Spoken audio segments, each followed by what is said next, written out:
Oh, you caught me wiping my nose. Good evening, good evening, good evening, and welcome to The Caring View, the online health and social care platform free to access to absolutely everybody. Before we get started, don't forget to hit that subscribe button, hit that like, give us a follow. We are live tonight across Facebook, LinkedIn, YouTube, Twitch, and X, and Instagram. So if you're watching us on one platform and you think, oh, I might shake it up next week, go and subscribe to all of our channels and you will never miss a beat. www.thecaringview.co.uk for all of our free resources, past podcast episodes, live episodes that we've had on the channel, as well as our free resources all about our suppliers and our sponsors as well. I must say we need to give out, and I'm going to say this first before we go through all the other sponsors, a huge shout out to our latest sponsor, which is Health Automated. They have kindly produced a brand new website for us, which is absolutely fantastic. So please do go check it out, www.thecaringview.co.uk. And as I've just alluded to, we do have sponsors, and it is thanks to our generous sponsors that we can keep The Caring View free for everybody.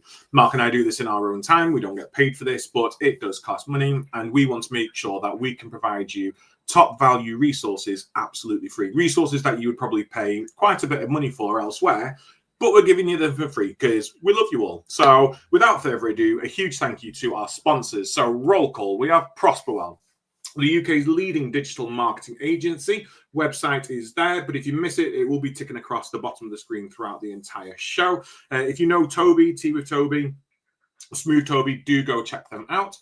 We have CBAT, Care Business Associates Training. I'm sure you're fed up with me talking about Paul Blaine and his underpants, but they are fantastic. Paul Blaine is an amazing person, and CBAT do offer all of the fantastic training that you need in health and social care, and I will advocate their CHAPS program as well.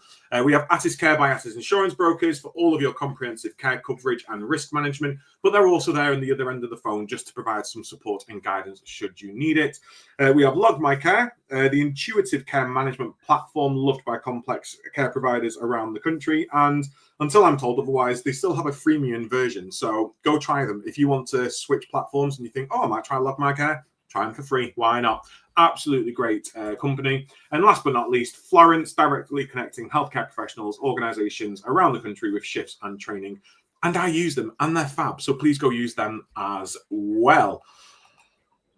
Mark, good evening. How are you?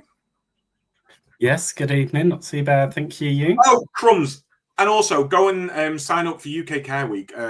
We are going to be there next year with a theatre over a 2-day period. Pre-registration is open now. It is going to be in March. So please, please, please do go sign up for them. And also, we will pop a link into the comments tonight in the show as well. Auditions are open now for Care Sector's Got Talent 2025. I mean, what on earth? Why aren't we auditioning right now? I just went to go see Wicked this weekend, and I'm telling you, I am going to don some green face paint on a broomstick, and I think I might audition myself. I won't get very far. I'll probably get disqualified as well because Mark and I present there. But I think maybe, Mark, we should do like a group performance this year. Let's do an ensemble from Wicked as the sort of opening act. Do you know like how they used to do on X Factor? They used to bring everybody out and they used to sing a god-awful rendition of a certain song. And I'll be the terrible one with no voice. I'll be the Jedward or the Ryland. I wonder whether we can get Jonathan Bailey involved. I promise I won't talk about it anymore tonight. But good evening, Mark. How are you? Yes, not too bad. All good this end. You? I'm good. I've got mini flu, so I'm just finishing off my hot chocolate. Forgive me for drinking whilst we're live. No, but I'm good. I missed doing the show last week. Obviously, we were away. I was in Berlin doing all my Christmas bits, last minute Christmas shopping.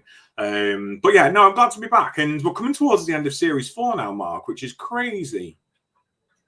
I know 2024 has just flown by. I remember kind of halfway through last summer thinking, oh, we need to plan the rest of the year, and now we're kind of planning 2025. Although I did joke to somebody the other day that was booking for April next year, and I kind of thought doing the Caring View wishes the time away, because I can't believe that we're kind of booking for mid 2025. But yeah, end of the year is upon us. Crazy that we're December already.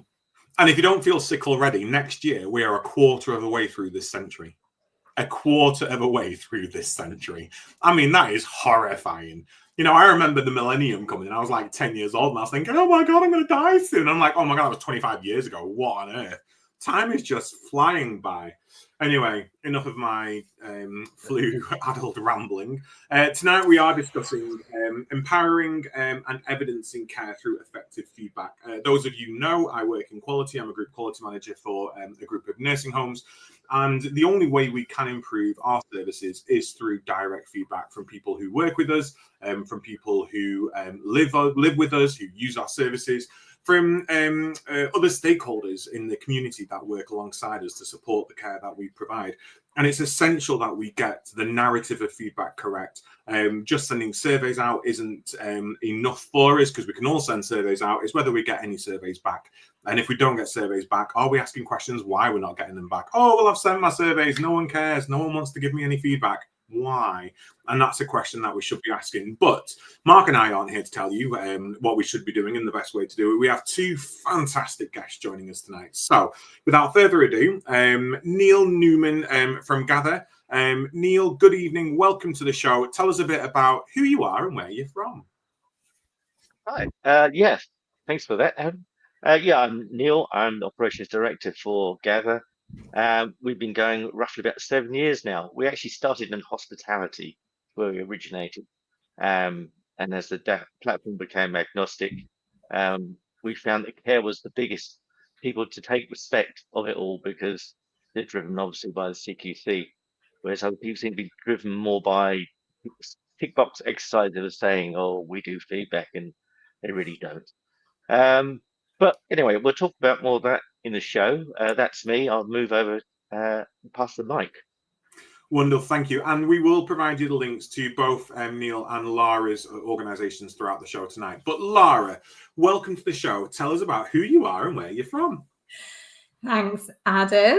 I'm Lara. I'm the CEO and co-founder of Prosperwell.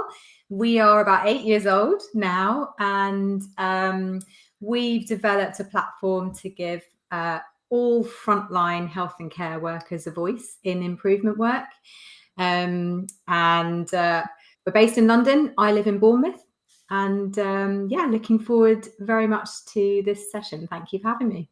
No, honestly, thank you both for joining us. And if you are searching Prosperwell on Google, Prosperwell is all one word. Do not put a space in there. It is not a typo. It is all one word. If you do not Google it as one word, you won't find them. So Prosperwell, all one word. Mark, over to you. Yes, thank you very much. And welcome, Lara and Neil. And thank you for giving up your Tuesday evening to join us.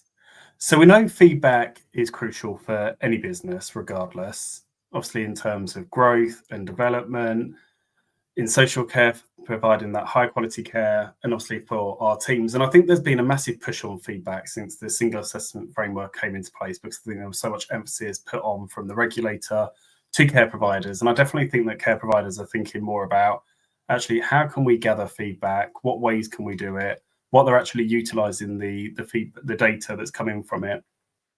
Just wanted to talk to you about kind of why it's crucial. So forget the Single Assessment Framework for 1 minute, and I'll come to you, Lara, first.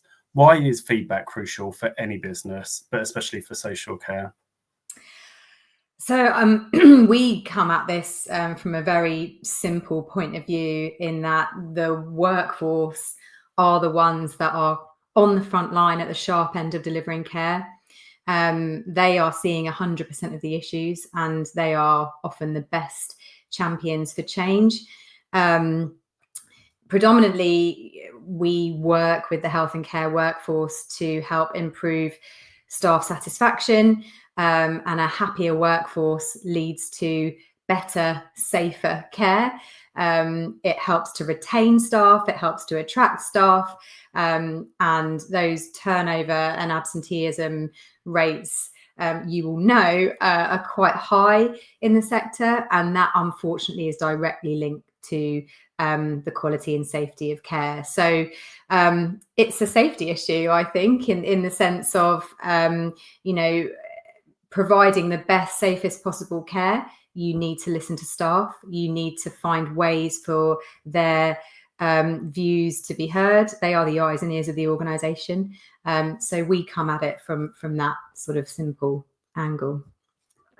Very much. And just listening to you there made me think, actually, it's not just the patient, care that you want feedback on. Actually, you spoke about absence And actually that can lead to higher turnover and actually your exit interviews. And we'll talk later about kind of the importance of exit interviews. Neil, anything else to add other than what Lara has said there at all? Yes, certainly. I completely agree with what Lara said, and I again agree with the simplicity. Making things complex leads to, as we all know, poor response rates, if any response rate. Making it simple and engaging is the way forward, and making it accessible. Something that's only on an app or is only available on a piece of paper is very inaccessible. Whereas something that's fully accessible on any platform, on any medium, is the way forward, because you've got no concerns there. You can get to it via web or QR code or email or what have you. And making it available 24/7. I know Laris makes hers available 24/7 as well. So they're crucial elements. And then we also, in addition to that, take that exact same approach with the end users as well, making the business or the care providers business more accessible to the people that are providing the services too, so that they can give feedback rather than running off to the CQC or terminating the services. So those are all other aspects of care that you need to consider when you're looking at feedback. And I know when you were saying earlier, they are looking and thinking about different routes to feedback, but I still see a legacy of people still seeing this as an annual activity, and I think that's a mindset we really need to change, because whilst it's an essential tick box thing that we need to do and get done, the days of having to do things once a year it shouldn't be. It should be done in addition, but it shouldn't be done as the only way to gather feedback. Much more current or 24/7 accessibility is the way forward. Oh, I couldn't agree more. And it's about having those different avenues of the ability for people to give feedback, because feedback, biannually, once a year, it's like a CQC inspection. It's a snapshot at that time. It only gives you their sort of opinion at that time. And people only usually give feedback when they're unhappy. And that's the truth, The only time I'm ever tempted to go on Google reviews if I've had a really naff experience. I have got into a better habit of putting like good reviews on and, channeling my inner feedback guru. But you are more inclined to give negative feedback when something negative has happened. So I'm fully with you on this ability to provide feedback throughout the year, throughout the day, throughout the night, at any point. And I would also add around anonymity as well, and making sure that people have the ability to be anonymous on that feedback. And I know it's sort of a double-edged sword, that, because it's like, well, if we do that, then are we ushering in a culture of the inability of freedom to speak up? But people still sometimes just want to be able to give feedback without any sort of, and that's any feedback, compliments. Sometimes people are shy to give compliments and put the name to it, and allowing them to have that freedom to be able to do so. Sorry.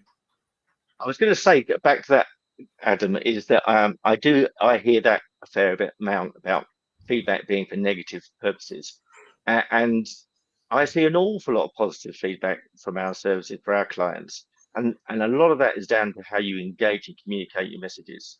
If you don't engage and communicate correctly with your messages, then your audience are going to feel that it is only for negative, and therefore you are going to get less responses. And as a CQC, you want to show them that you're doing things well. So you need to ensure, doesn't matter what platform or what approach you're doing with any survey, you need to ensure your engagement message is set correctly.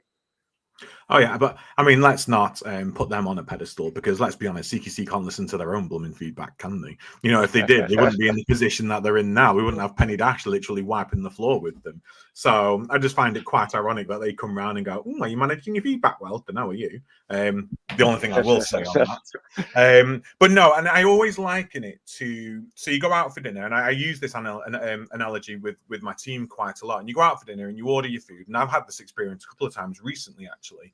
and you're waiting to order food, you're waiting to order a drink, no one comes to you, so you've got to call someone over. You order your food, you order your drink. They bring a drink over to you, you finish your drink, they bring your food over to you. They don't ask you whether you want another drink. So you're already wound up because you actually want another drink and your food's there, but no one sort of listened to you, no one's asked you anything, no one's sort of invited any feedback from you.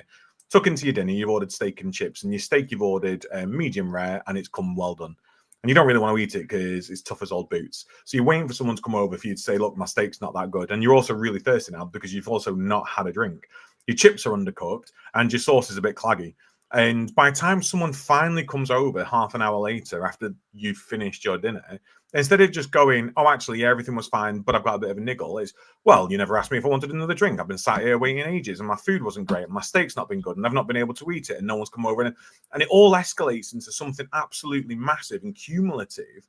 Whereas actually, if we break that down sooner rather than later and we introduce feedback avenues throughout an experience and throughout a journey, we can avoid those huge issues that we do get, those massive complaints, those I'm going to go straight to Google reviews and Facebook rather than come internally because no one's asking me how things are going, because then they do feel that that's their only option. But I want to ask, what are some effective strategies for implementing feedback in health and social care settings? I'm going to come straight back to you, Neil, first. Well, I mean, if you talk about from a technical point of view, as I mentioned before, from a technical point of view, just using standard CQC and a very basic poster to, and again, back to messaging, don't ask people to fill surveys in. Who wants to fill a survey in? Nobody. Ask them, and I heard Lara said it earlier, is you got to value their opinion, value their views, and invite them, tell them it's their opportunity. That's the way to do the messaging. But again, CQC, got me saying it now. QR codes are a good way, but I mean, you can use WhatsApp, use social media, website. You don't have to stop at a certain platform. The world's your oyster in terms of getting engagement with whomever your audience is. And your audience can be staff, your audience can be your service user. Sorry, I was making notes then. I was like, oh no, I'm really enjoying these sort of ideas. So I'm going to take some notes down. Lara. Yes. I would echo that with Neil in terms of sort of multiple avenues from a user journey point of view. We approach things slightly differently. So the heart of our system is about improvement ideas and two-way collaboration and communication rather than traditional one-way surveys. We do have survey functionality in our platform, but the heart of the platform is a feedback system called our improvement ideas system. And there are actually 3 feedback systems in the platform. So we've got improvement ideas, we've got sentiment tracking, we've got surveys. So for us, we really focus on the communication and the sort of people and process behind things. So the tool itself, as Neil said, it provides multiple ways to interact. You either download the app, you go on the website, you scan a QR code, you might use it in team meetings or huddles, that sort of thing. So it maps to what you already do. But what we try and do is really help organizations work on how are you going to make this part of how you do things. So how are you going to make improvement part of everybody's job? How is today? How can tomorrow be better for you as a member of staff, but also you as a patient or a service user or a partner or whoever it might be, so that feedback is something that is celebrated, it's helpful, whether it's positive, whether it's constructive.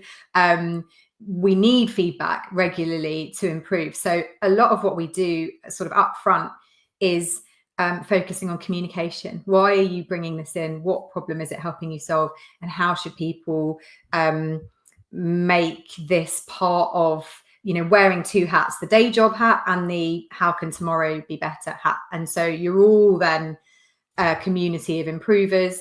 It's not as scary as it might be, and it's perhaps not perceived as negatively. So communication is a big thing.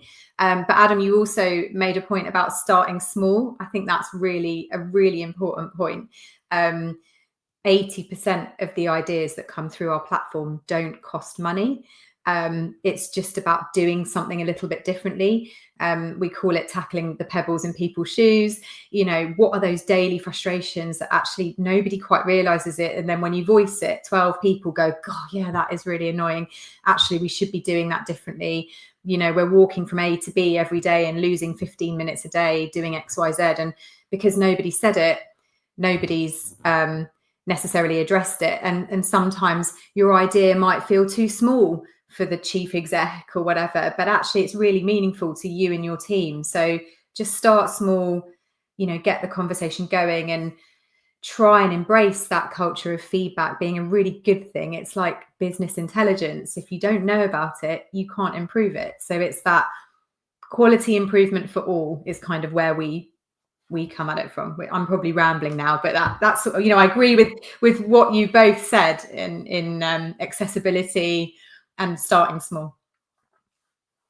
No, and I completely agree as well. And just thinking about the methods, so we've spoken about how we need to move away from those annual surveys. We've spoken about pulse surveys. One thing we have at work is QR codes that are dotted around the building. So we're reablement, so home care, but we've got them available on the staff devices. We've got them available via our Teams and our Blink, which is the communication method that we use, but kind of in the staff toilet, in the kitchen area, in the staff room. Just anonymous, so they can just scan the code. There's 3 questions. What is your idea? What problem does this solve? And what do you think it will do for the organization, or how will it benefit the organization, the staff, and the people we support? And they don't have to fill all of them in. They're not mandatory. They can only fill one of them in. And then we take that feedback. It comes directly to me and the registered manager for each of the service. And then we take all of the feedback back to the team meeting and we discuss all of them and then make a plan of what we're going to do with it. And like you said, actually, sometimes there are things that you can't implement just because A, they're out of your control budget-wise, B, they just would not work for the organisation. But we're very honest about actually, we still want your feedback and it's great to hear it because it might not work right now, but actually it might work in the future. I hear a lot of providers now collecting feedback at the end of every shift. So they're utilising an electronic system and it might be about how the shift's gone. It's just, you know, a simple range of smiley faces from sad to happy, might be a question around how the shift was, how teamwork was. Have you seen anything that works really well that you could recommend to providers listening tonight that they could implement other than what we've discussed tonight? And then your thoughts on any of the kind of the various methods there. Lara, I'll come to you first, then to you, Neil. Well, this is going to be a shameless plug now because we have a sentiment tracking feedback system called the Good Day Measure. It's based on the Institute for Healthcare Improvement's framework for improving joy in work. So there's an evidence base behind it, and it's been designed sort of by our various NHS partners. It's a simple question, binary question. Have you had a good day? Mostly yes or mostly no. So you're trying to really focus people on, was it mostly good or was it, you know, mostly not? And then would you like to share your reasons why? And you can share your reasons why in 5 words or less. It's anonymous, aggregated, and it comes through into run charts and word clouds for teams to discuss in their meetings and see what trends are coming through, and then gather ideas to improve it. So the sentiment tracking sort of happy face poll is very useful, but you don't necessarily understand why. So I think being able to ask people, you know, tell us why and what has contributed to this good or bad day just gives you that extra qualitative analysis so you can start to spot trends. It could be things completely unrelated to work, but it's really important to know because work life and personal life is so intertwined. If it's half term and it's absolutely crazy and, you know, you've got a childcare issue, that's really going to put pressure on your day job. And, you know, vice versa, if you've had a hard day at work and you go home, you know, it makes your personal life more challenging. So we've seen a range of things work really well. I think the anonymity is really interesting because it allows people to give a very honest view.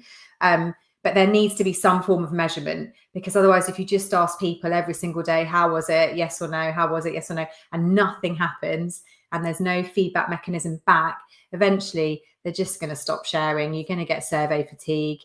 They don't really know. So I think completing that feedback loop, either by showing people their own data, showing people their team's data, showing those trends over time, maybe asking the question for a period of time, then stopping asking the question entirely, going away and making the changes, and then coming back. There's got to be some sort of process around it, so that you're not just constantly hitting that unhappy face every day.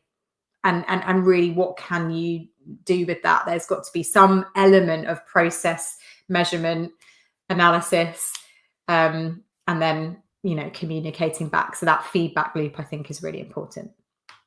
Thank you very much. And I do want to talk further about feedback loop later, and also around survey fatigue. I just wrote it down because I think, like I said earlier, I think collecting all of this data now is something fairly new for a lot of care providers, but I don't think they necessarily will have thought about the survey fatigue that might come further down the line, or that they might be experiencing now, but wonder why there's been a sudden dip.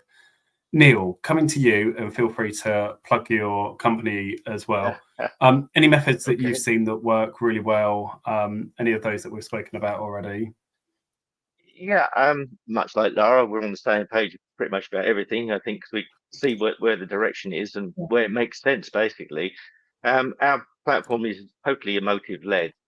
When the reason for that is that was a design from the outset, was because rather than I hate the rating scores, they're not intuitive, and emotion is intuitive. So we have a range, whether it be 4, 5, whatever. But just keeping it simple. And then if they give it, and then the business, the organization decide what questions they want to ask, how was the rota? Was there any issues with X, Y, Z? Or so they have their KPIs, and there might be, I know, half a dozen of those, and they can just check at the end of a shift whether or not everything is flowing as it should. Going back to Adam's example in the restaurant, and saying the meal was brilliant and everything was great, but the service was slow. The service slow made a fantastic experience be an okay experience. And that's where we're shooting at. That's the focus we're trying to bring to it is, okay, so all the things are great. On a second, there's been a problem with communications. Oh, we weren't aware of that. Had we been on point with our communications, we would have given an excellent experience for our staff or our service user, whatever it might be. So again, coming back to what Laura says, you have to put this all into the analysis and give a dashboard results, so that taking the workload off the care providers, because presently a lot of them are doing this manually and really not doing it manually because it's so time consuming and arduous. Whereas both Lara and our platform will do this automatically for them and give them the quantity of data. And this is another funny thing. I had a customer, in fact, the one who should have been on the call today, say, "Oh my God, I've got a problem with our staff. They don't like management, blah blah." I'm like, "Well, show me the dashboard." Yes, but that's 2%. That's like 3 of your staff. Well, not even that. I think it was like 1 staff or something ridiculous. I said 99% of your staff love you. I said, and that's what you need to put things into perspective by looking at it quantitatively. Actually, I haven't got a problem. Reverse it, and if 99% of your staff don't like management, you've got a problem. So what to deal with. And then also coming back to what Lara was saying, and we all said it together, close the loop. You need to give the feedback, whatever it is, whatever analysis you come up with, and whatever results they are, and be honest with those results, whether they're fantastic or whether they're not fantastic, and tell the audience what has happened and what you're going to do with that. Because that's when you get more engagement going forward, because they go, oh, they are listening, they are doing something with this. No, totally. And I'm gonna jump a couple of questions now and give Mark a heart attack, because we'll be scrambling as to where we're supposed to be. But because we've been talking around negative feedback, and I won't name the spa because I'll be professional, but we recently went to the spa for our anniversary. It's a spa that we absolutely love. It's amazing. You get a full 12 hours in the aquathermal, do what you want. It's beautiful. They'd shut down for a couple of months this year to have a huge refurbishment. And as all businesses do when they get bigger and better, the service drops, and we had a really naff time. And there was, the spa itself we couldn't fault, but meal service was poor, food quality was poor, the massages were expensive and poor. For example, my room was freezing, the bed wasn't heated. I know first world problems, I get it, but you're paying for an experience and you expect to get something back, and the services exist for that. And when I went to make a complaint, because I did it reluctantly, because I didn't want to make a deal on our anniversary, and Stephen, my partner, was like, no, go and tell him. I went to tell a lady, oh, I'm so sorry about this. I'll tell the reception downstairs, and when you go to check out, they'll sort it out for you. Oh, perfect. Went to enjoy the rest of my day. Went down to reception as I was leaving. Oh, yeah, she did tell us about that. I was like, oh, okay, so what are we going to do? She was like, what's your name? I thought she'd told you about my complaint. She was like, oh, yeah, but I just need to check your name. Gave her my name. Well, there's nothing we can do today, so you're going to have to wait potentially a week because the manager's not going to be in next week. So we'll let you know next week what we're going to do about it. But yeah, it is what it is. Wow. Okay.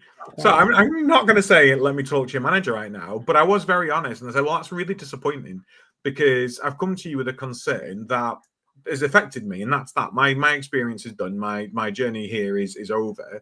But you've got other people coming in. So realistically, I want you to learn from this so that other people don't have the same experience. I don't want money back. I don't want a free trip to the spa. I don't want this because I won't come back. That's my honest opinion. I won't come back. So don't try and offer me stuff for free. Just tell me you're going to improve for the next people who come and use your service. And we see it quite a lot in social care where people will put negative reviews on Google or on Facebook. And some people are masters at responding to negative criticism. Some people are masters when people come into your home and go, oh, mum had a bit of a naff day yesterday and she doesn't really like this and she doesn't really like that. They get it. They know how to respond.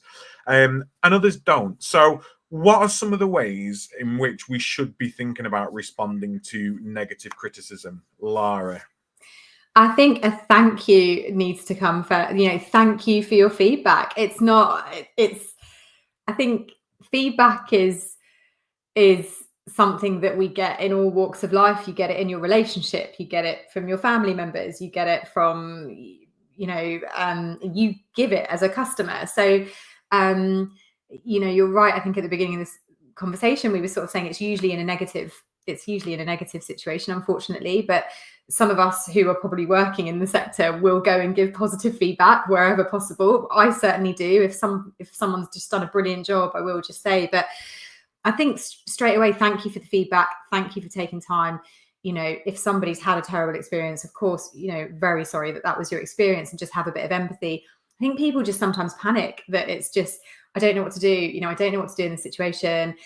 Your example, Adam, really sorry, my manager's not here. I don't know, but it comes down to the culture of the organization. If the organization is a listening organization, then feedback is gold dust, whether it's positive, negative, whatever. You're a learning organization, and whether it's your staff, whether it's your residents or their family or the service user, whoever it might be, they hopefully understand that they're in a learning environment and that feedback is welcome. That's the gold standard. It's hard to get there, but I think an immediate thank you for your feedback, if people could just get that training and just realize that feedback is almost a gift. You've got a chance now to improve. You've got that information.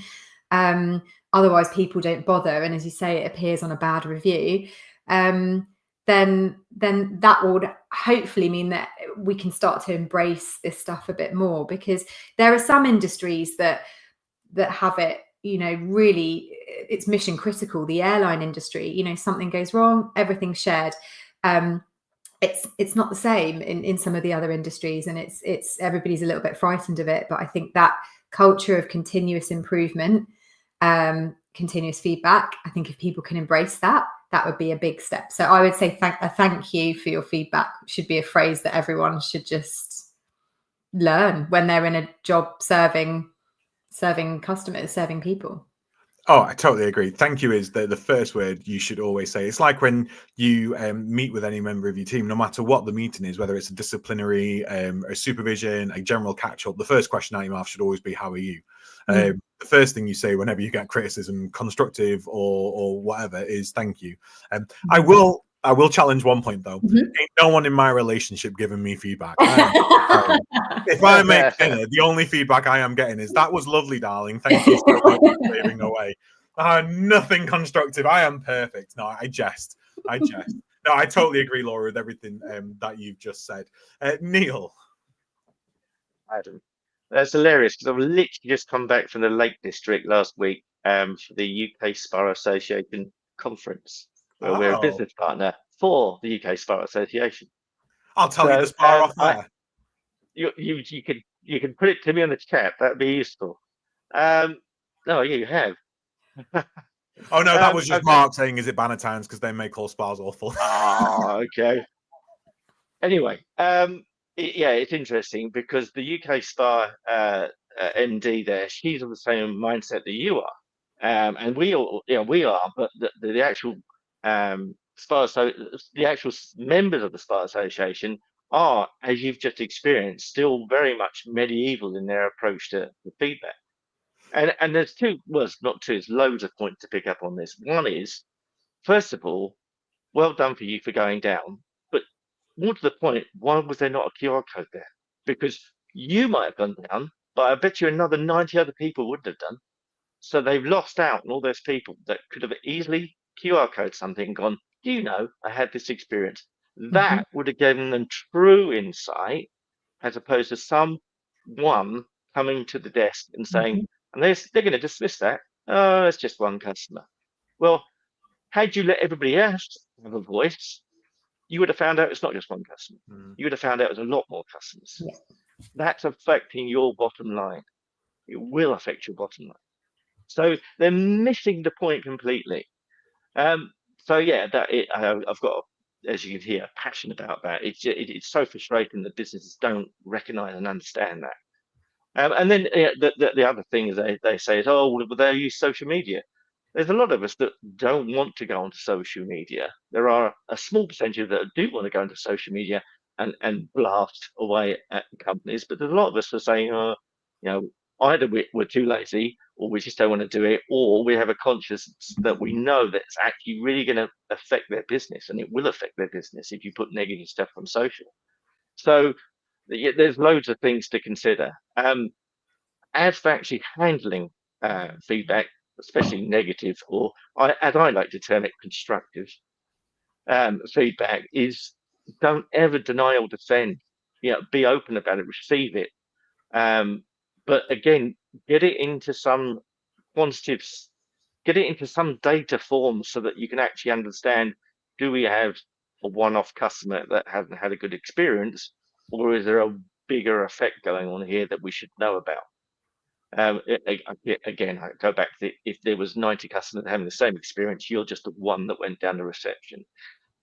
The other point to mention on that again, and I said this at various talks, because going down to reception and telling them, I know you want to air your grievances, but if they'd had a capability to record it, then they would have had the evidence that they needed to justify upgrading their spa because the shower was cold or whatever it was, rather than one member of staff saying, oh, the shower's cold, well, yeah, we'll sort that out whenever. But if 90 customers are saying the showers are cold, they know it's going to affect their business. So, and it's evidence at the end of the day.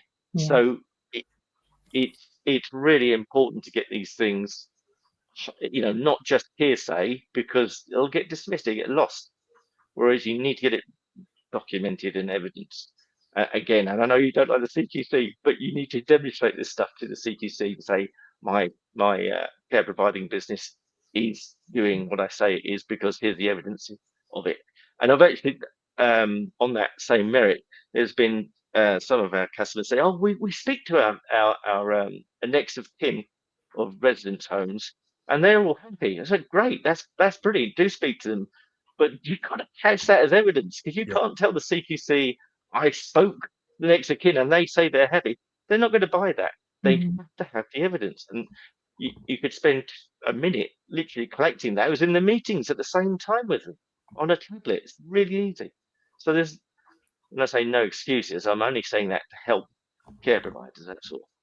Yeah, and it's not that I don't like the CQC. I love regulation. We need regulation. I would be out of a job if we didn't have regulation. So I love regulation. Woo, CQC!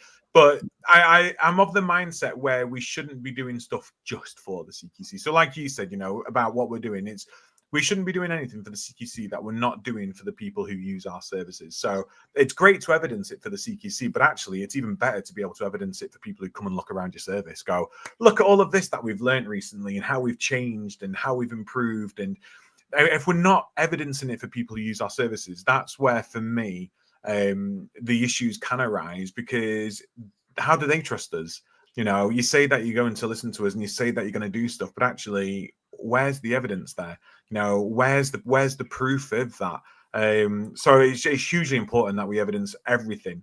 And like you say, if it's not written down, it's not happened. I mean, one of my things is whenever someone phones up and says, "Oh, do you know, I had a really lovely day when I came yesterday because of X, Y, and Z," I'm like, perfect. Do you want to drop that in an email for me? Or, next time you come down, will you just fill out one of our forms for us? Because I'd love to share that with the team. And it's not about being embarrassed, about asking for that feedback properly. Commit to it. If someone's going to say something really, really good, make them commit. Oh, a really good experience coming into your home yesterday as a district nurse. Perfect. Drop me an email, fill this form out, submit this there. Then I've got the evidence for it. Because me as a quality manager, when I go around services and I go, what compliments have we had this time? Well, such and such said this and such said that. Oh, great, show me. So I can put it into data, so I can analyze it. Oh, well, we've not input it. Yeah. How do we show? Because and I'm going to go over to Mark in a second, but for me, I've said negative feedback quite a few times, and it is constructive. That's how we should be. We should be framing it. But without the documentation of the positives, when we have our quality meetings, the only data we have is of the constructive stuff. We then can't go, look, this is where we need to improve, but look at where we're excelling. Look where people absolutely love us. Hashtag be proud. This is amazing. You should all go home and pat yourselves on your backs. Without that information, we can't do that. So yeah, Mark, over to you before I carry on talking. No, not at all. It's all good stuff. I think I was writing some notes, and Lara, you mentioned around how complaints are a gift, and I was looking behind me because I had a book, which must be at work or I've lent it to somebody, which I'm pretty sure is called "Complaint is a Gift." Oh, okay. It defines what people want. So actually, how you utilize that feedback, because actually it's first-hand experience, which is probably better than when you go out and seek it, because you're hearing exactly what the consumer wants, and it gives you a chance to improve. Neil, you were talking there about how feedback is so small, and Adam, you touched on it. Actually, working in social care, the budgets are getting tighter and tighter and tighter. Actually, using some of those small everyday compliments that you get are such easy wins to then use with your staff, so that they feel valued, they feel heard, that they're making a difference. And it might not go into elaborate detail. It might just be, something as simple as, it was really nice to see my mum smiling today because of what Carly did, or whatever that. But actually, you give that compliment to Carly, it's going to make her day that actually she's been observed, making a difference to somebody's mum. So whilst you might not be collating it, actually the impact it would have would be greater than you probably realise. So it is really important that we capture all of those feedbacks, however small. We alluded to how we then utilise the data, and we've spoken about feedback loop. I think naturally it comes in. So how can we utilise the data we've got, and how can we feed that back to our staff teams? Lara, I'll come to you first. Yeah, I mean, I think I'd add to the last point as well. It's the same with staff, in the sense that if one staff member spots something for improvement, it might get lost in a conversation in the lift or, with a colleague.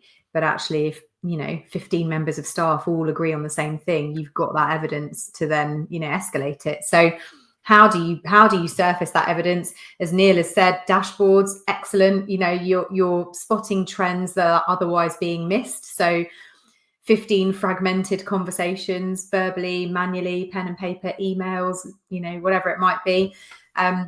When you synthesize the feedback in a dashboard and you've got trends, brilliant, it's there. And then it comes back to the sort of people and process around it then. Are these dashboards being circulated in weekly, monthly, quarterly team meetings? Are the board aware of it? Are the executive team aware of it?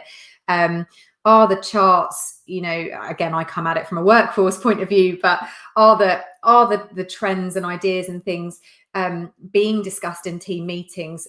With our platform, everything's digital, so people can keep track of their own submissions and then see the various sort of progress reports and what's happened to their idea. It hasn't just gone off into the echo chamber, it's there. They can message, they can collaborate, they can keep track of things, they can print off stuff and discuss it in their performance reviews, that sort of thing. But it's not just digital. To Neil's point, it's got to be accessible to everybody. So publish the updates in the staff newsletter, signpost things on the wall, print off you know, those really brilliant bits of feedback from your service users, from the friends and family, but also print off the feedback from staff. You know, have a big recognition celebration wall, or if certainly in one of our care customers, you know, would put things, you know, this idea was captured on Prosperwell, and they would put a big star next to it, you know, in terms of all the upgrades they'd made around, which was then driving people to kind of go back to the platform. So I think digital can really complement in-person channels, other existing communication channels and sort of processes that you've already got, so that people are constantly seeing, yes, we are listening. Not everything has to be channeled through digital. Digital obviously helps in terms of aggregating those trends and spotting the pressure points, spotting the good and the outperformance and where everybody else might need to catch up, and the shared learning and best practice. But that can be disseminated verbally, in person, in an email, physical notice boards, you know, whatever. Celebrate it, make sure people know. And then you'll encourage more and you'll drive people to sort of do more. So for us, there's lots of different ways to close the feedback loop. Lots of them are digital in our platform, but we do really encourage people to, just sort of not forget the communication and the in-person signposting as well, because it then just becomes part of how you do stuff.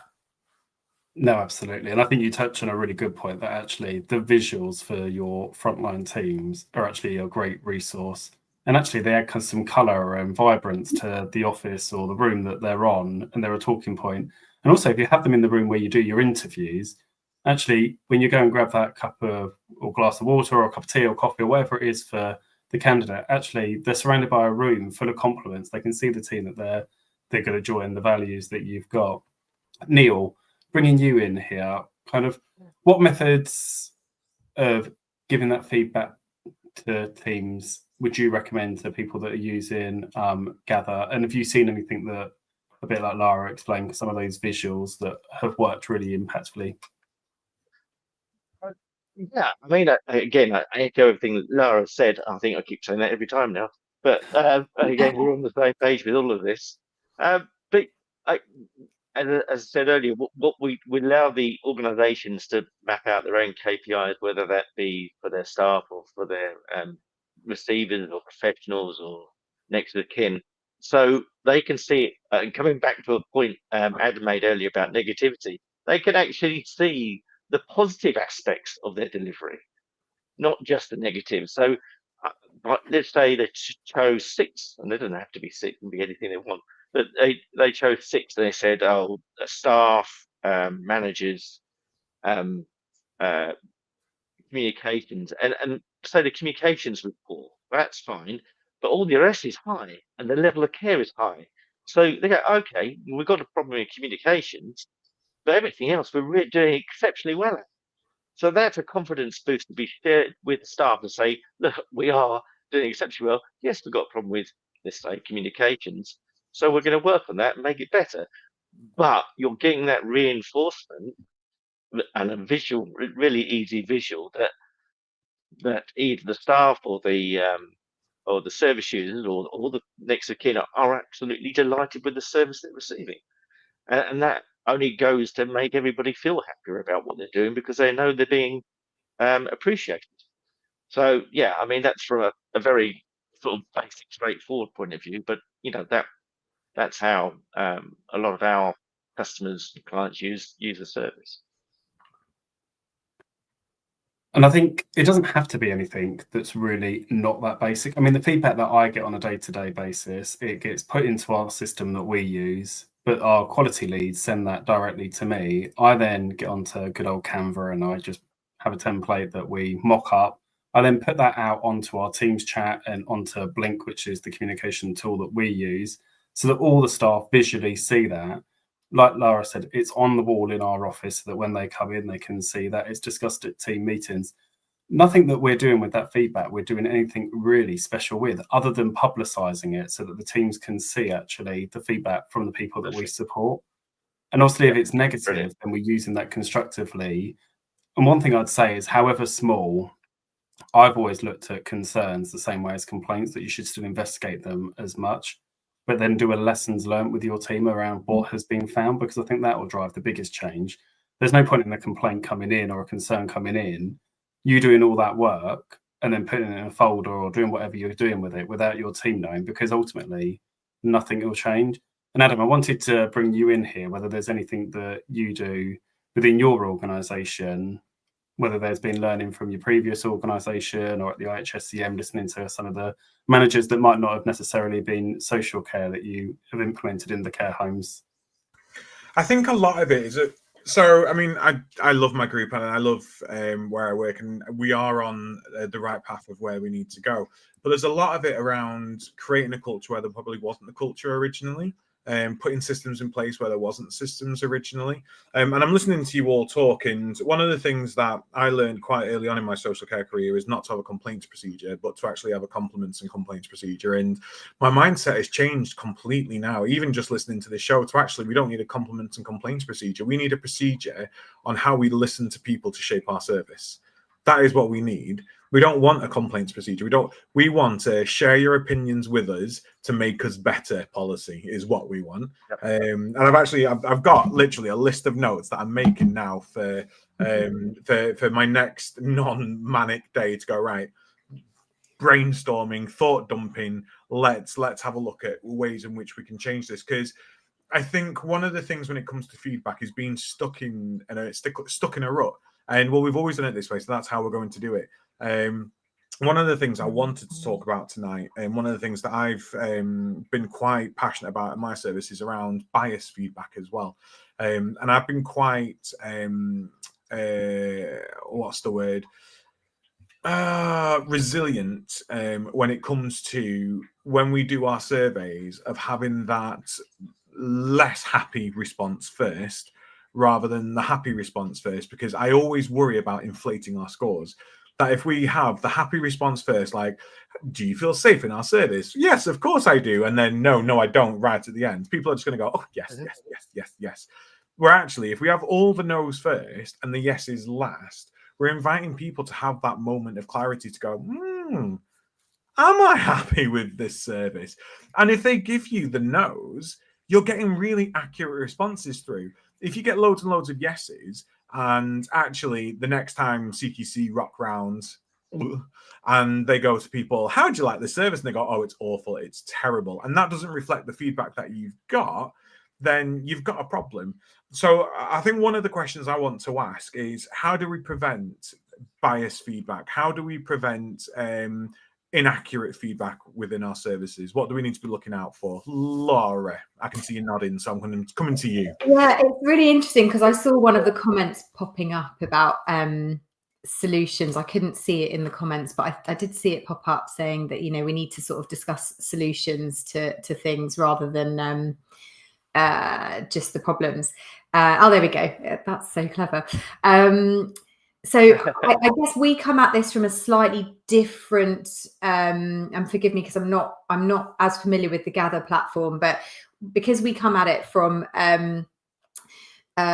ideation and ideas, so this two-way thing, it's really important to phrase the question without any bias in there. So first and foremost, with our ideas, we don't just gather ideas for everything. You can set up a survey and gather ideas for everything. That's our survey feedback system. You can ask any question you like. But in the ideas feedback system, we guide people. It's thematic. So how do we improve handover? How do we improve training? How do we improve, communication? And people will say, these are the topics we're focusing on, guys, for this month, this quarter, whatever it might be.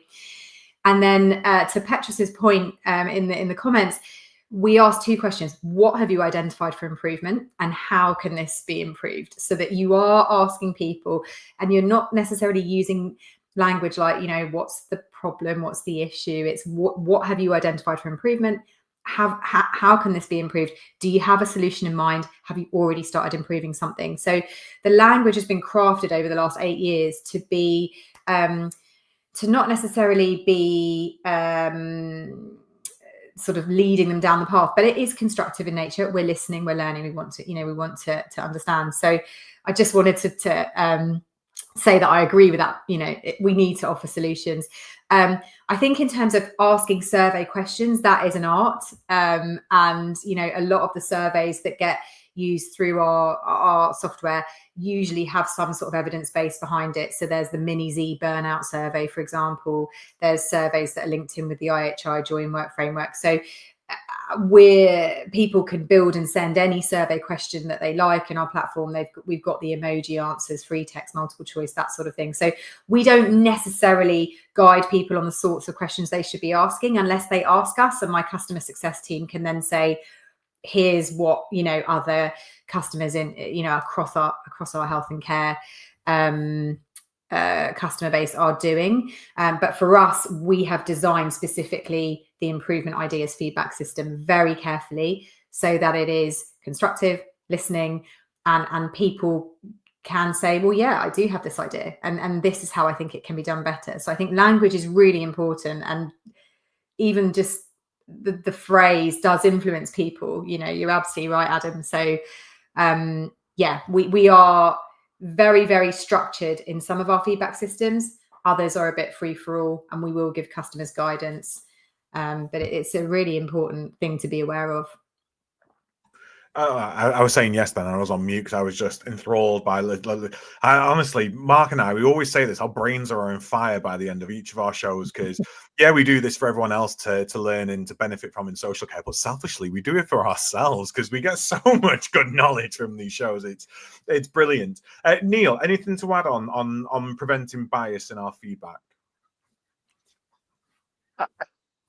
Well, I mean, obviously Laura said a lot, so and I agree with everything she said. And of course, we have a similar system, so we do the similar things. I think just being open with a, and again, I come back to the rating thing. You can use numbers and blah blah, but we always tell people not to for the better engagement. But if you're just lining up a load of faces, which we do for emotions, they're going to pick the one that is relative to them. We've all moved to experiential state of being, or everything, whether it's your care or whether it's a product you're buying. How much does it make you feel at the end of the day? Do I love this product? Do I love this care? Do I, whatever? So I just struggle with it being biased, if you see what I mean, unless I'm misunderstanding the question, because surely you're picking whatever emotion fits you. You're not being led down a path. Here's the question: how do you feel about it? And again, going back to what Laura said, that they should choose whatever they want, or they can pick from a library of questions they want to pick. But but coming back to the essential question, I don't see how they can be. But I can in traditional survey systems, when you're using a rating system. I had my neighbour took their car into the garage, and the garage phoned them up a week later saying, "You filled a survey in. What did we do wrong?" She said, "I thought you were brilliant. I gave you 1s across the board." She didn't realise she had to give them 10s because they didn't put it down there. So that is where you can get misled by stuff, which is why we again adopt the emotive approach. No, it's when you were talking about the traditional survey systems, then I always think about people who print the surveys off and then sit down with the people who use their services and go, "How do you feel about our service?" And they go, "Oh, I love it. I promise. I love it." It's like a light shining in their face, and they're being sort of waterboarded into giving positive responses, and not having them. Yeah. So it's just really, really interesting because you do worry sometimes that the feedback you get will be inflated and won't be proportionate or won't be representational, shall I say, of everything. But yeah, Mark, sorry, Neil. Oh, so I was going to say, just come back to your other point from earlier on, anonymity breeds honesty. It's as simple as that. If you can give them access to something 24/7 and they can have anonymity, at any point they can go, did you know, I've been holding this back, but I want to say X. So I'm going to play devil's advocate now. That's the freedom. Yeah, but I'm going to play devil's advocate because I brought anonymity into the conversation, and I'm also going to give you some cons around anonymity as well. Because anonymity also, it does breed that sort of freedom of speech, but it also breeds unwarranted, nasty, unfounded comments as well, because there isn't the repercussions from it. Did you know such and such did this when I was on duty last week? No, they didn't. And what you've done could cost someone their career. So it's around making sure, for me, that we have the culture there first and foremost of honesty, trustworthiness, being, correct in what we're saying and understanding repercussions of feedback that we have. And if we are going to be giving that sort of feedback, we get it as social care providers all the time. You dismiss someone from service, someone resigns because of something that's gone on. They don't tell you in an exit interview. And we've not even got on to exit interviews. Mark, we need to do a follow-up show. Neil, Lara, opening invite to come back to talk about exit interviews.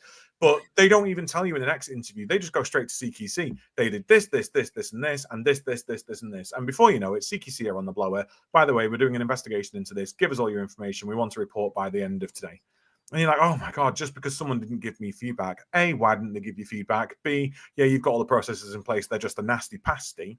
But because they can do that anonymously, it puts people who provide services in a really difficult position because you've got to take it seriously. So I do love anonymity. You just have to understand if we use anonymity, it can also open you up for unfounded, unfair feedback as well. And I suppose that's where your investigations into that feedback come to light, because you do all that work into investigating. You find that they're unfounded. Put that back in your feedback report. We looked into this. We didn't really find anything. That said, I'm a huge advocate for anonymity. I just have to play devil's advocate as well. Yeah, and I understand that. And again, using my analysis, my example from earlier about the quantitative analysis, if this member of staff, for argument's saying, oh, the management are dreadful, well, let's go and look at the dashboard. 99% of our staff say we're fantastic. So and I've had people with CQC look at our data and actually swung behind the care provider and said, yep, we can understand that you're running a tight ship, and this is an anomaly, as they would like to call it. Yes. That's a polite way of saying things. No, and it's so true, because if CQC come to us and say, we've had a complaint about a manager and it said this, and this, we don't believe there's the right culture here. Even before you do the investigation, you can go, oh, well, that's odd, because our last feedback surveys and our last results from our feedback, whatever method you use, actually, above 80% of people say the management here is fantastic. That itself should speak volumes. And you're right, Neil, having that evidence, having that data, being able to evidence that just goes a long, long way to sort of respond to some of that criticism that we might be coming through. That might be an anomaly, and not taking it personal, not taking it to heart, which is really difficult. Like, it's really, really difficult. Mark, I'm dragging us on past the hour mark. Mark. Have you got any final questions? Please do, because we'll be here all night.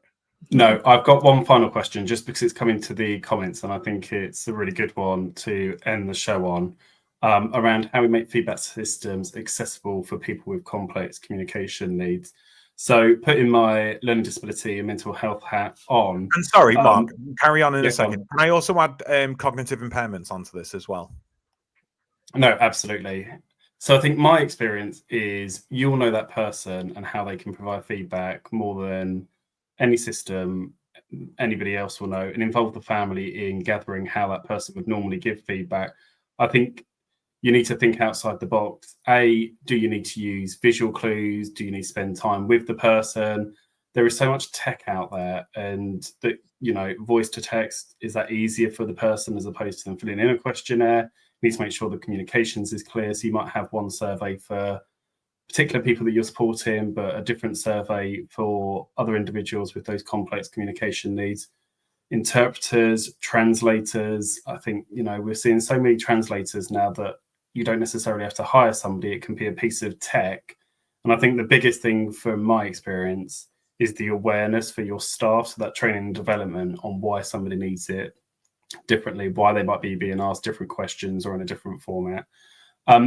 Neil, I'll come to you first on this one. Any feedback or any tips for feedback systems to make the teeth back in? I've got some tips. It's funny on the tech side of this thing. This is irrespective of we're a web app based platform, so we use a browser, and just about all browsers will read text from a page audibly. They will also do pinch and zoom for people with poor eyesight. So you've actually got, they also do translation. So you've got all of those capabilities already in your window browser, in your web browser. So a lot of those capabilities are already there. We do work with adults with learning difficulties. I can't even say it. Adults with learning difficulties, because our platform is so simple and easy to use, by the end user. So there's all those things to consider. But yeah, I tell you, the other thing we do is we make a conscious effort only to serve up one question, not reams and pages and pages of questions. We serve up one question, they answer it, we serve up another question. Because there's nothing more daunting, especially if you're discombobulated, than seeing text and text and text, or page and page of text, and trying to work your way through what it's saying, the rules around how to feedback.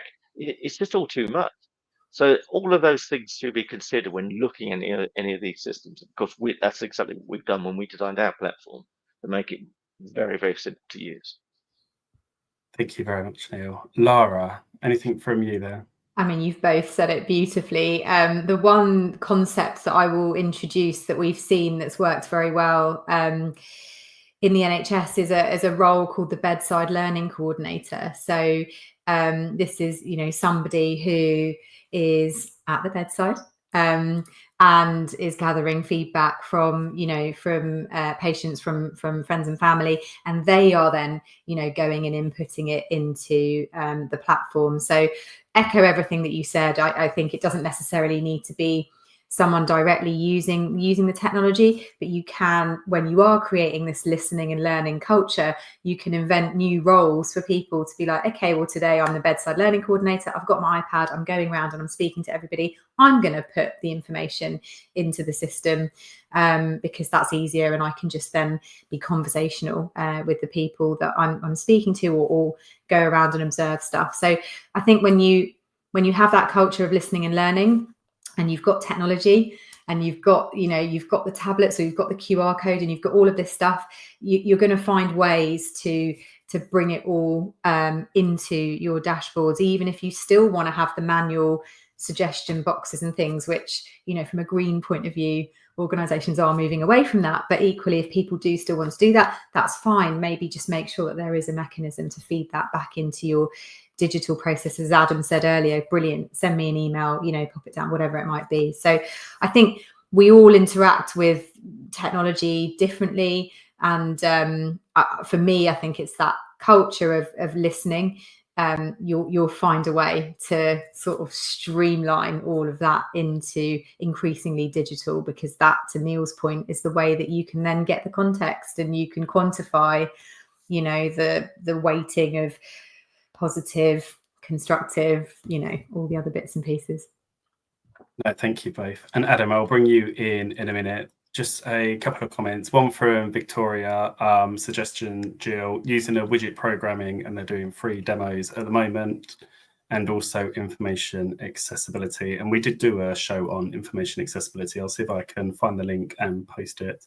And a very nice compliment while we're talking about feedback from Polar Nights around the beard growth of the men on tonight's show, all the way from Norway. So hello in Norway. Adam, any thoughts on tips for making feedback systems accessible? I'm still flattered about the beard comments, if I'm completely honest. I'm blushing. No, it's a fever. Accessibility, it's huge, isn't it? And it's like Neil says, most websites will allow you to do text to speech. Most devices, tablets now, if you use a Google keyboard, will do speech to text. So people can speak their responses. So you don't even have to type it for them. You could just ask them a question, hit the speech button and let them talk.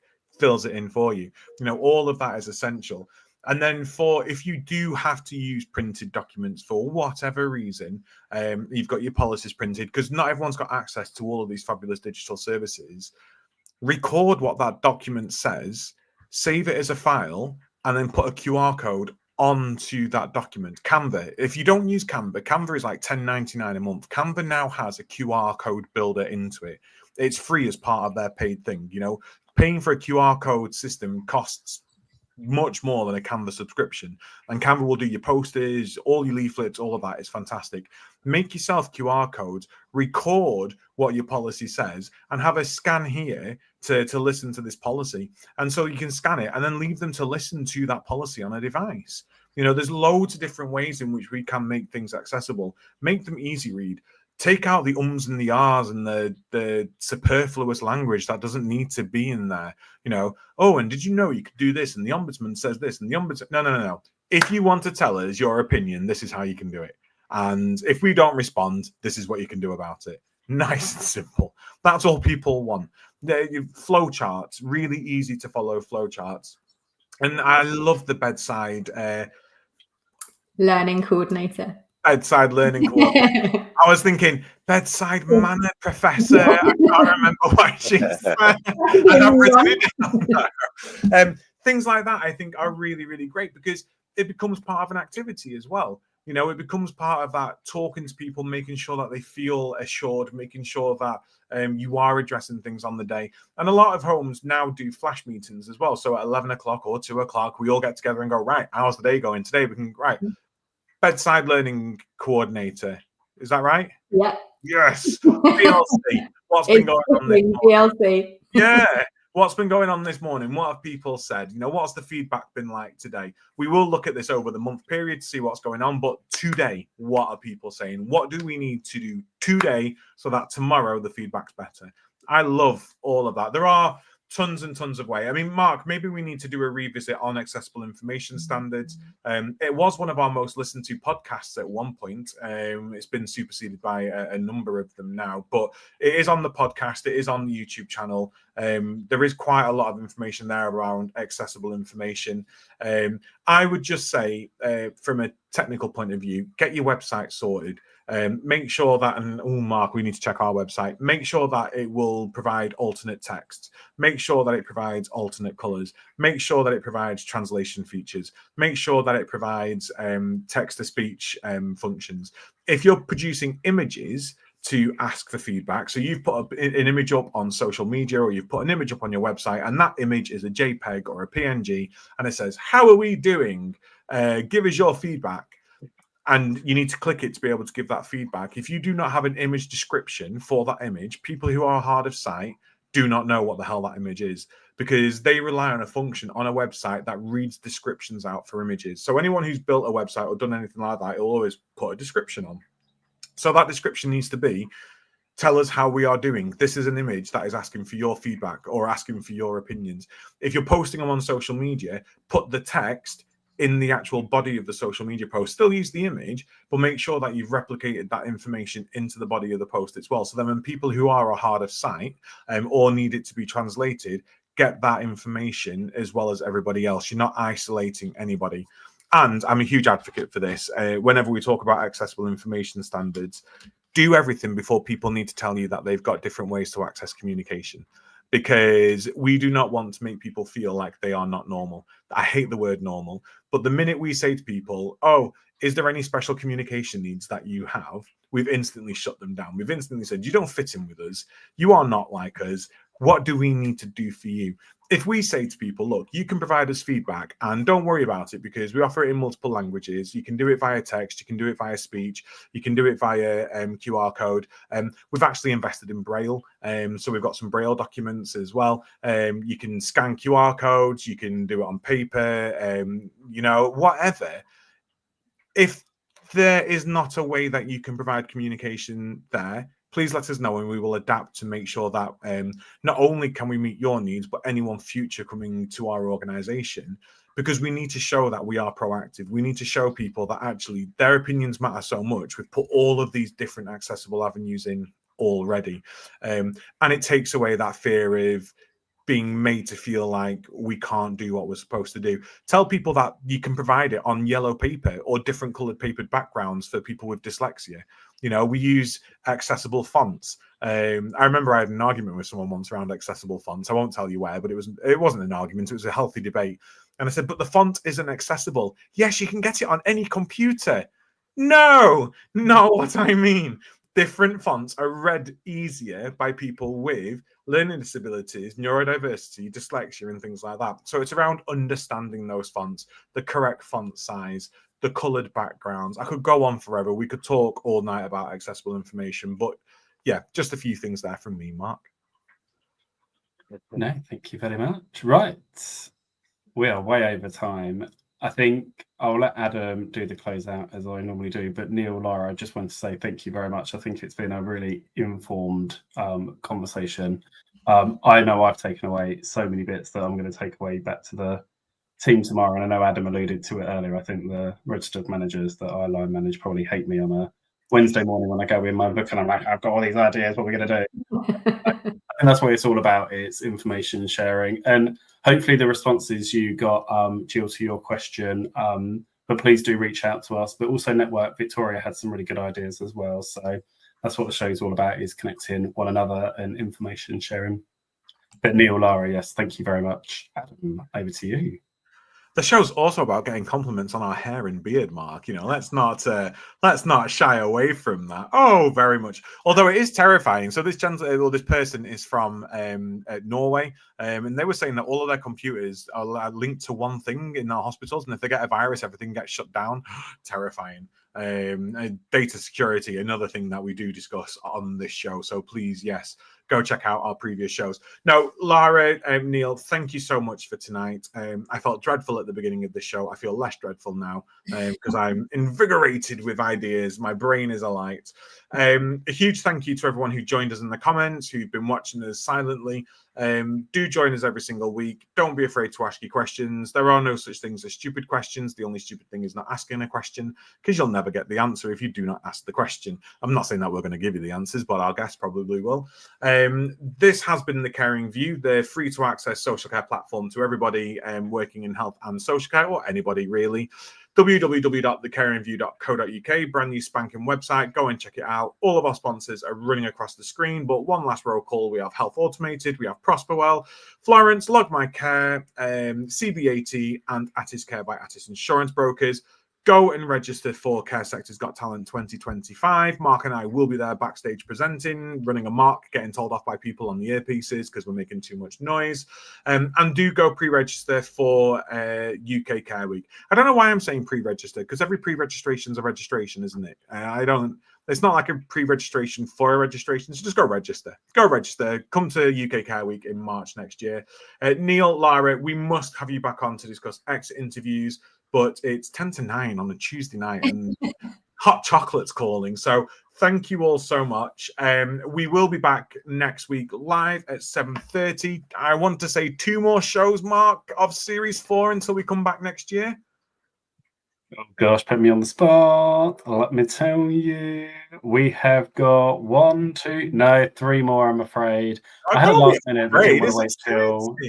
I know we're right up till Christmas, I'm afraid, on December the 17th. So, but a very pertinent conversation that's going to take place just before Christmas and the New Year's, and I'd rather have had it before Christmas than kind of in April, May of next year. So yeah, it's just Mark and I sat there with an Amazon wish list saying this is what we want for Christmas. No, it's not. I promise you, it's not. It's not. But in the vein of feedback, give us feedback about the podcast as well. Give us feedback about the show. Are we giving you the right content? Do you want to hear more? Do you want to hear less from us? Do you want more takeover shows? Do you want us more often? Do you want us less? All of that feedback helps shape the Caring View for you, all around elevating, educating, and celebrating all things social care. So until next time, please take care, stay safe, get that feedback, do something with it, and we will see you here live next Tuesday.